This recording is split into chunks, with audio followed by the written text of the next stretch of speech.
संस्कृतीमध्ये आणि आज महत्त्वाचा दिवस मानला जातो। आज आदरणीय शरद पवार साहेबांची आज आम्ही बैठक घेतली, त्यांचे आशीर्वाद घेतले, त्यांच्याकडून सल्ला घेतला। ज्यांनी देशामध्ये एक मोठं काम उभं केलं, ज्यांना अनेक क्षेत्रामध्ये माहिती असणारं, मग शेतीपासून तर IT क्षेत्रापर्यंत ज्यांनी या देशामध्ये मोठं काम केलं, अनेक तरुणांच्या हाताला रोजगार दिला, शेतकऱ्यांना न्याय दिला आणि म्हणून त्यांना भेटणं आणि त्यांचं मार्गदर्शन घेणं हे महत्त्वाचा भाग आहे। आज आम्ही मोहनदादा असतील, आमचे प्रशांतदादा असतील, सर्व पक्षाचे पदाधिकारी या ठिकाणी त्यांना भेटलो। त्यांनी साधक बाधक चर्चा झाली आणि नियोजन कसं करावं हे प्रशांतदादाशी मोहनदादांशी बोललेत। ते नियोजन बी होईल, सभा कशा घेतल्या पाहिजे, निवडणुकीचं कशा पद्धतीने आपण समाजापुढे गेलो पाहिजे, नागरिकांपुढे गेलो पाहिजे हे त्यांनी मार्गदर्शन केलं। आता पुढच्या 2 दिवसामध्ये काँग्रेस पक्ष इंडिया आघाडीची बैठक होईल आणि त्याच्यामध्ये सविस्तर आमचं निवेदन आणि आमच्या सर्व माझ्याही सर्वांना एक सगळं निवडणूक प्रक्रियेचा सगळा रोजचा कार्यक्रम येईल आणि त्या कार्यक्रमानुसार आम्ही पुढे जाणार आहोत। भाजपकडून पवार साहेब साई मतदारसंघामध्ये सभा घेणार आहेत आणि ते म्हणजे जिथं जिथं काय अजून लागेल तिथं तुम्ही मला सांगा आणि साई मतदारसंघात ते सभा घेणार। हे सगळं रोखण्यासाठी भाजपकडून काही पैलवान जे ते उतरवलेत या प्रचारासाठी, तर त्यांच्याकडे पैलवान आहे, तुमच्याकडे कोण? बघा, आमच्याकडे हे क्षेत्र आहे जे जय बजरंग बलीचं क्षेत्र आहे आणि सर्वसामान्य पैलवान हे गरीब कुटुंबातले असतात आणि पैलवान हे क्षेत्र असं आहे की समाजाचं रक्षण करण्यासाठी पैलवान क्षेत्र आहे। आपण परंपरा, आपल्या ह्या मातीची परंपरा आहे, प्रत्येक घरामध्ये पूर्वी एक पैलवान असायचा आणि तो पैलवान गावचं रक्षण करायचा, शहराचं रक्षण करायचा, कुटुंबाचं रक्षण करायचं, म्हणून पैलवान हा सगळ्यांचा असतो।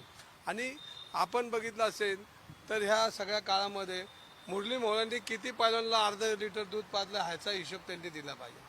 त्यांनी दूध कोणाला पाजलं तर त्यांनी व्यासला दूध पाजलं, त्यांनी कोणाला दूध पाजलं तर गोखलेंना दूध पाजलं, त्यांनी कोणाला दूध पाजलं तर बिल्डर लोकांना दूध पाजलं, त्यांनी आमच्या गरीब पैलवानला कधी अर्धा लिटर दूध पाजलं नाही। आणि अशा वेळेला त्यांनी जरी पैलवान आणले तर पैलवान हा क्षेत्र असेल ते समाजाचं रक्षण करणार आहे, कुठल्या एका पक्षाला बांधील नाही आहे आणि त्यांना जे चांगलं वाटतं ते करतात। आणि त्यांच्याकडे पैलवान असले तर आमच्याकडे वस्ताद आहेत ना, इकडे उभे सगळे आम्ही वस्तादांबरोबर आहे आणि पैलवान हे आमचे आहेत, कारण शेवटी गोरगरीब घरातला पैलवान आहे आणि गोरगरीब घरातला पैलवान असेल तो कधी कोणाच्या बांधील नाही। त्याच्या आई वडिलांनी जे दूध पाजले त्यांनी कष्टाने पाजले, घामाने पाजले आणि हे मोहळांसाठी त्यांनी दूध पाजलेलं नाही आणि मोहळांनी दूध पाजलं जे बिल्डर लोकांना ते त्यांना मदत करू शकतात, पैलवान लोक त्यांना मदत कधीच करू शकणार नाही। पण काँग्रेसमध्ये अंतर्गत गटबाजी आहे, काल आंदोलनं पण झाली, शहराध्यक्ष नाही, मी काल शहराध्यक्षांशी बोललो, भेटलो, त्यांनी मला जे काही नियोजन आहे त्या नियोजनासाठी सहकार्य केलं। तेही उद्या दादांशी बोलले असतील आणि आमची एक बैठक होईल। आज साहेबांना भेटत होतं, अचानक दादांनी काल आम्हाला वेळ दिली, अचानक आम्ही आलोय।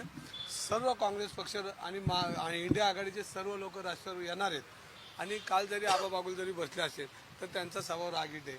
40 वर्ष त्यांनी समाजात काम केले आणि ते उद्यापासून सगळ्यात माझ्या पुढे दिसतील, कारण त्यांचा स्वभाव पुणेकरांना माहिती आहे, कारण आबा सगळ्यांशी गोड वागतात, चिडतात पण गोड बी वागतात आणि त्यांच्या मनावर भेटत लागत नेते ते काँग्रेस पक्षाचे आणि त्यांना भेटणं गरजेचं आहे आणि त्यांना भेटून आम्ही त्यांना ते मलाच मार्गदर्शन करतील, कारण त्यांच्याकडे मार्गदर्शनाचा खजिना मोठा आहे। तुमच्या विरोधातले उमेदवार असं म्हणतात की गिरीश बापट यांना जेवढं लीड मिळत होतं तेवढंच लीड घेऊन विजय होणार, हीच गिरीश बापट यांना श्रद्धांजली आहे। बघा, पण त्यांनी सुरू केले, आपण बघितलं असेल तर गिरीश बापट हे लोकनेते होते, सर्व समावेशक त्यांचं कार्य होतं।